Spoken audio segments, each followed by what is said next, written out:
Good morning, good afternoon, good evening, folks. Michael Zuber, one rental at a time. And as promised in the daily financial news, I have a special guest, first-time guest, hopefully a returning guest in the future to one rental at a time. Jeff, how you doing, sir?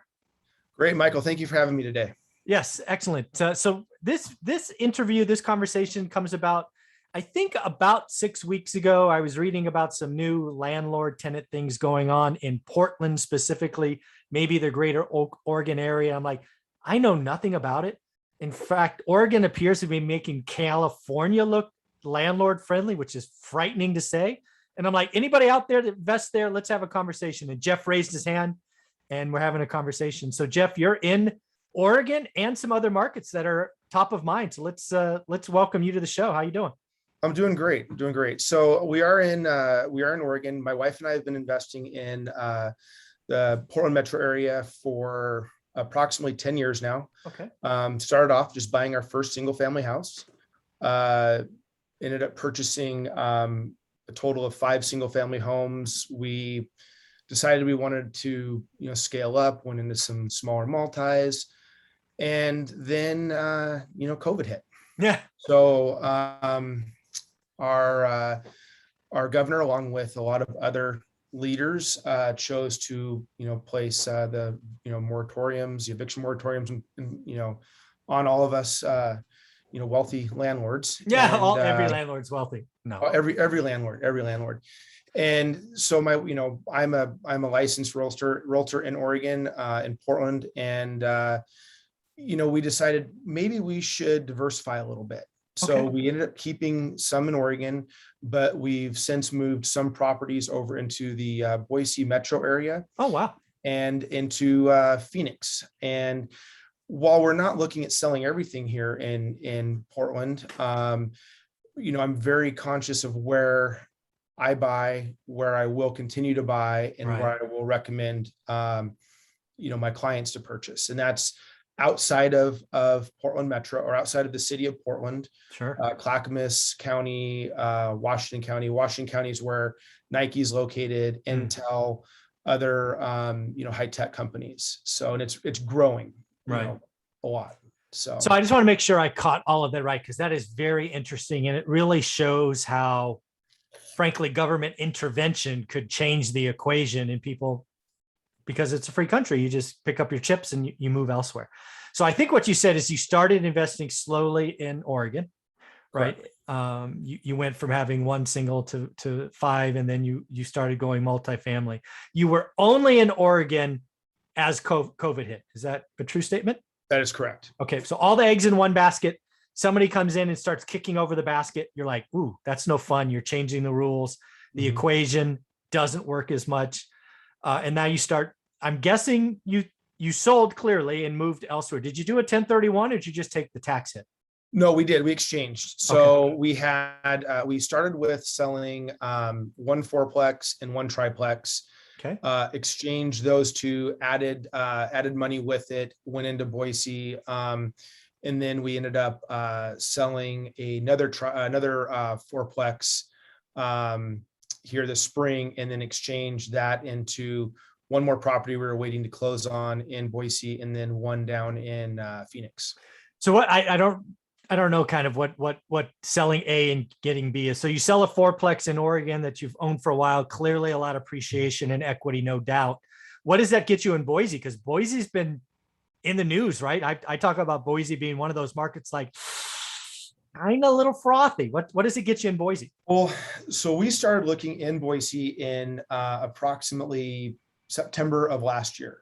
Okay. And so when we started looking there, I would say of the 3 markets we're in, Boise was by far the first one to skyrocket. Yes, It agreed. pretty much went Boise, from my observation, to Portland actually really started taking off Interesting. after the first of the year. Portland was always competitive. There was always, for the last several years, there's always been, the possibility of multiple offers. We're selling at a good clip, low inventory. Even last fall, we were like 1.8 months of inventory. Now we're still about 0.9. Oh my goodness, under a month. Yeah, so it's pretty crazy. But Boise was definitely the first one to take off. And we went in there. Our goal was to go and purchase single family, detached, newer homes that were in the 350 mark. Okay. 350 to maybe 400. Well, we quickly learned that everything was getting out, was getting bid up 10, 15, 20%. Wow. And we wrote, I think, 8 or 10 offers that didn't get accepted. So Okay. we talked to our agent and said, all right, let's look at the new construction option. Oh, okay. Which I know for a lot of people, new construction, it doesn't make a lot of sense because you're paying a premium. But Yeah, what my wife and I decided is that having gone through, some significant repairs and other properties we'd owned, we thought, all right, let's pay a little bit more. We don't have to paint them for 4 to 5 years. We won't have to do furnaces for 15, roofs for 25. We'll take a little bit less, spread up front to have a more dependable product in the long run, especially that's reasonable. Being, these are our first properties out of state. Okay. So we ended up buying 8 over there. Okay. And you figure when we first started, 3.2, we could get new construction 375-ish. Okay. Our last one that we closed on, or our most expensive one that we closed on, ended up being about 446. So I would say in total averaged around 400. Okay. 410. And then obviously I want to know the rent, right? Sure. Let's talk about rents now, because I'm guessing Boise probably more than most places. Rents in September are not rents in August. Correct. So, right now we actually have a vacant unit. We're working on getting leased up. It's actually in an area called Star, which is it'd be just west of Eagle. Very nice area. We started off at 2,400. Okay. Went 2 weeks, no takers. So we're going to bring that down. My guess is it'll probably lease up around 2,200. And then what would it have been last year? Any idea? Just a guess. 18. Yeah, it's 30% rent increase, and that's what I'm seeing when I look at Boise. It's just like everything is just jumps off the chart. It does, but you also have some of the larger players that are up there. American Homes for Rent has a presence up there. I think I read that on lease renewals, they were increasing their average, or they're increasing their rents by 15%. Yeah, it's happening. On average on lease renewal. And, the problem that you're running into is, a lot of people aren't taking into consideration that, you're seeing all these massive, increases in rents that a lot of landlords couldn't increase rents last year. Yeah, exactly. So, there is that element that, yes, there's these massive increases, but we couldn't do anything for a year. Yeah, a little bit of catch up. The other thing that's is always true is kind of supply and demand. What people don't get about housing is demand moves first. Demand moves to Boise, moves to Phoenix, whatever it is. Demand, people can move a lot faster than somebody could build a brand new community, but Absolutely. It will catch up.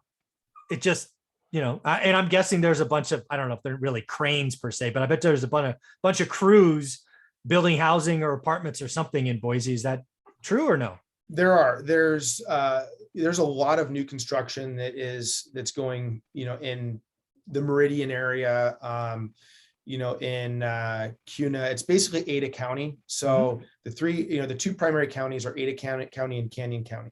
Okay. So Ada is where Boise, Meridian, Kuna, Eagle, and Star are all located. Then Nampa and Caldwell to the west are Canyon County. Okay. And, but there's a lot of new construction going in, and it will catch up. The reality of it is, they can only build so fast, though. They only can develop so fast. Yeah, that's right. Supply demand. Yeah. It takes time to, get things permitted through. Even as great as those areas are, it does take time to, get things run through county, get permits approved. Yeah. You gotta add water, curbs. I mean, there's just time, right? Again, demand moves so much faster than supply. So you go from Oregon to Idaho, and then off to Arizona. Talk about another hot market. What are you seeing out there? So Arizona, I was a little familiar with it. I have a friend that lives there. East Valley, so Chandler, Yep. Chandler area. And I've always liked Phoenix. My wife's always liked Phoenix. So, when we sat down and decided, okay, do we want to do more in Oregon? Do we want to, continue in Boise? Or do we want to look at a third market? And for us, our goal is to be in 3 to 4 markets, Okay. just for diversification purposes. And Phoenix is also an area that we're looking at potentially retiring in. We've got some time before we retire, but in 15, 20 years, that's one area we're looking at. And knowing where what Intel's doing down there, I had heard rumors last fall they were getting ready to build on to their new fab. Their fab. Yeah. It was announced here in, I think, March that, they're putting $20 billion into the Chandler location. Yeah. It was also announced that, Taiwan Semiconductors is going to be putting in a 1,200 acre, facility in Goodyear. And so, those two, companies are not going to be investing, billions of dollars into an area that's not going to continue to grow. No, I agree. Yeah. So one of the questions I do have for you, because I've been in Fresno, one market my entire life.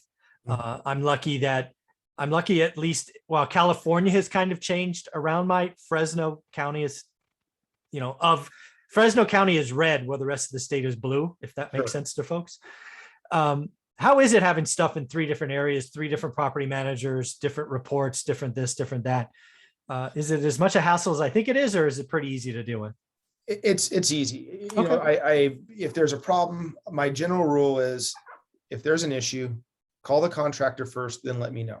Okay. I'm not going to pay to get it. I'm not going to not pay. I'm not going to not have it fixed. Right. Okay. So my wife and I have decided that, if there's a problem, call the contractor first, then let us know.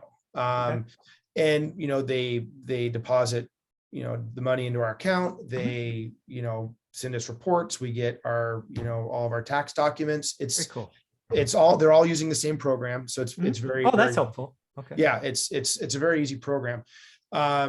It's, for me, it's not a big deal. And it's also, diversifying the risk as well, because, being a licensed realtor in the Portland metro area, my concern is if something happens with our market, I want to be, diversified. Sure. Makes total sense. So as you look at, let's say the next 10 years, I guess what I'm trying to get at, are you done? Like you've got everything you have in Oregon, you're done. You'll be adding in Boise or Phoenix, or are you constantly evaluating all 3 markets and you're maybe not done with Portland yet? I will not commit to being done in Oregon. Okay. I was just wondering, is it so bad that like no new chips? Okay. No, it's not. And our general focus is we want to continue into Phoenix for now because we want to have some scale. Right. So you're adding, got it. Yeah. When my wife and I have talked about it, it's been primarily, we want to get to about 8. For some reason, that's a number we like. It's, there's scale, there's, it's just a good number, and then reevaluate, where we want to be. I will say that, if somebody is looking to invest in the Portland metro area, it's actually a really good place to invest. Okay. Tell me why. Reason being is the amount of growth that we have going on in the Portland metro area, especially the west side. You look at the number of permits that are being pulled for new construction for Portland metro area, and that also includes Vancouver, Washington. It is, in my opinion, significantly lower than it needs to be for our population size. Right. So people need housing. They need to rent. The other thing that has impacted is our SB 608, Senate Bill 608, that is our new landlord tenant law, that is our rent control. And it's scared a lot of mom and pop, landlords out. Sure. Well, when I'm listing houses that were rental properties, for every 10, homes I would list, or I will list that are rentals, I would estimate 70 to 80, maybe even 90% of them being sold are being purchased by owner occupants. Yeah, this is what I'm telling you is coming, is a lot of mom and pop landlords are going to give up frustrated, whether it's that rent control or this or eviction moratorium, they're going to kick the tenants out or remove the tenant, if you want to say it nicely. They're going to clean them up and they're going to sell and they're going to go owner occ. Yep. And that's just going to make affordable housing supply go down, down, down. And that's the collateral damage that our government didn't consider. Exactly. Is that, what's the saying? Money goes where it's treated best. Exactly. And, I'm looking at it as an opportunity for people that want to get into rentals. Talking to the property manager that I have here in town, and I was on the phone with them every month, when the pandemic started, and I still talk to them, several, every month or two. Mm-hmm. And what they've told me is that their rent collection was either the same or greater during COVID, because of where the properties are that they manage, and the type of tenants they have. Staying out of the city of Portland, there are certain things you can't do as a landlord screening wise that you can do in elsewhere. Washington County, Clackamas County, elsewhere. So that's impacted, how people are able to invest, in my opinion. You got to have, it's all about tenant selection. If anything has taught me the last year and a half with all this going on, it's paramount that you as a landlord have a very tight tenant box. You treat everybody the same and you don't make exceptions, because that's where you get burned, is when you make exceptions. Yeah. Every time you do somebody a favor, it'll burn you. Oh, absolutely. So it's not Oregon's not a bad place. It's actually a great place to invest. But you have to be a little bit, more thoughtful in how you're doing it. So, that's, I think, a real important factor, is just considering, considering how are you going to deal with the new laws, and taking that into consideration. Yeah, because when I look at your 3 markets, and again, as full disclosure, I've never looked at any of them in detail, so they only hit my radar when they hit the news wire. Mm-hmm. Oregon, generally speaking, maybe more Portland, probably seems to have really changed the rules pretty abruptly, and probably is not done.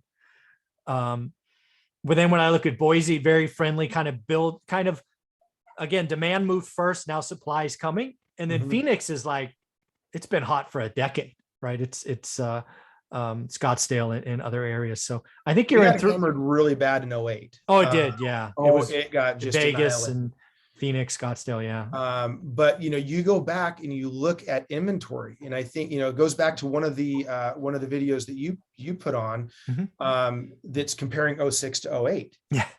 And, driving around, when I was driving around down there in May, I went down for 3 days. I drove 600 miles. Wow. Looking at the whole market. And the major difference between 2008 or 2006 and today was the lack of construction. Exactly. The lack of construction. That was what blew my mind. So, yeah, it's a supply demand thing. Again, 2006 was an interesting time because, good intentions, everybody getting loans met Wall Street's greed and stupidity, which led to I can tell you, I turned down tenants that got yes answers to buy homes. How is that possible? That was 2006. Well, and guess what happened? You get a loan. Oh yeah. I mean, you didn't even have to sign your name right. You could get a loan. It was a bad time. So when you're looking at the future, what I hear you saying is you're excited to be in 3 markets. Diversification is good. The management headache is not nearly what I thought. And right now you're looking to add some size to Phoenix is what I think you're saying. That's correct. That's the first goal, is for us to add size to Phoenix, add scale.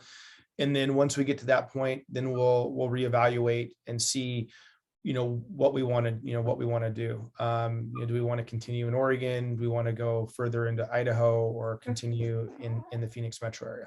That is awesome. A couple of things. How can people follow you, be part of your world, reach out if they want to buy something perhaps in Oregon? And they can find me. I'm really easy to find. Jeff Whiting at johnlscott.com. I'm a realtor at John L. Scott. We're a regional brokerage. I have to say I need to work on my Instagram and my Facebook presence. I really don't do a whole lot of social. Leave that to my wife. So very cool. But Jeff Whiting at johnlscott.com is my email. So if anybody would like to get a hold of me, feel free, email me. I'm happy to share my thoughts about our market. That's awesome. And then last question is, what would be your advice for someone looking to invest out of state now that you've done it, at least in Boise and one in Phoenix? Drive the market.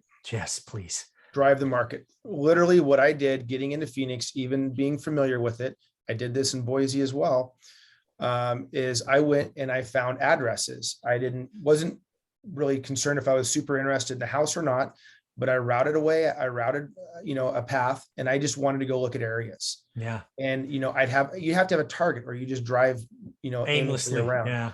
So I'd go and drive drive the different areas. And I figured out really quick where I don't want to be and where I do want to be. Yeah. It scares me to no end how many people tell me, I'm going to invest out of state, Michael. And I'm like, great. When you get on a plane to go there, I'm not going there. Why would I go there? I'm like, what? You're going to put tens of thousands of dollars in an area you're not willing to go see? That might be a red flag. That might not be okay. Yeah, I would say it's imperative to know the area, get to know the market. We're going back to Phoenix in October to, check on everything. And, it's, unfortunately my wife wasn't able to join me on my trip in May. And so her and I are going to be going in October. We're going to be checking out the market. I'm going to show her what we're doing, get her input. She's been such a vital key to this whole equation. It's amazing. That is awesome. Yeah. Well, congratulations on your success. Thanks for reaching out and talking to someone you never met. I think you did a great job. And again, one more time, how can people reach out if they want to? Jeff Whiting at johnlscott.com. Thanks, buddy. Thanks, Michael. Reach out anytime. Yep.